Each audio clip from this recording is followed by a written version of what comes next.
and look at somebody and repeat it with me. Say, neighbor, neighbor, look, look where he brought me from. Where he brought me from.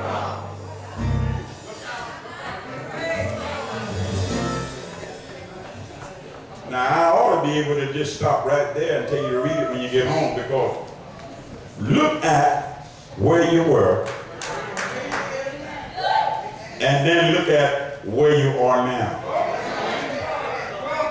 Lord help me. Now, if where you were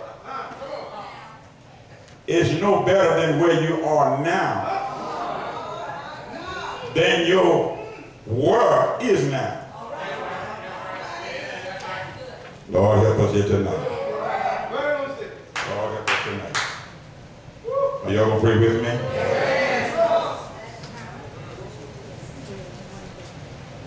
The book of Ephesus, Paul's letter to the Ephesians, is an anthem to the sovereign grace of God's display towards sinners in Christ.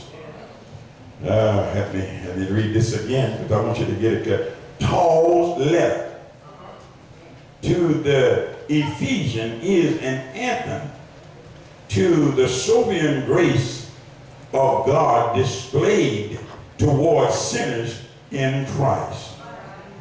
Lord have mercy.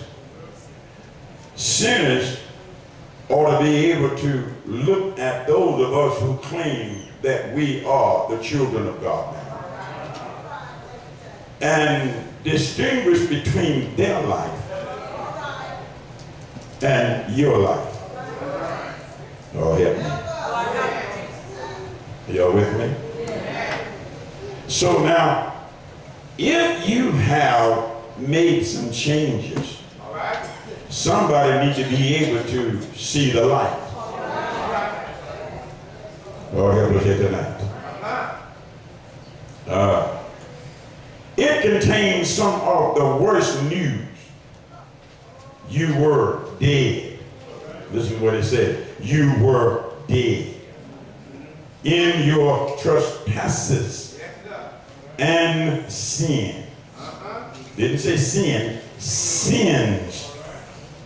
Sin, in the English version, they now put an S on the word sin. But a lot of the time they just put a TH.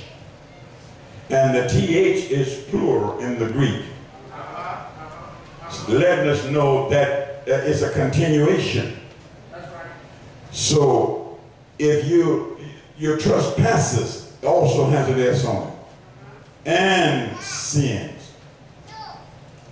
And the best news, the worst news was you were dead. And the best news, but God, everybody say but God, made us alive with the Messiah. In other words, you were dead until you got a shot of the blood of Christ. Lord help us here tonight.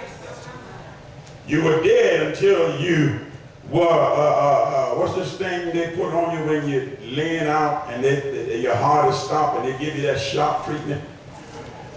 It shocks you or whatever it is, and it causes your heart to start back again. Defibrillator? All right, thank you, paramedics.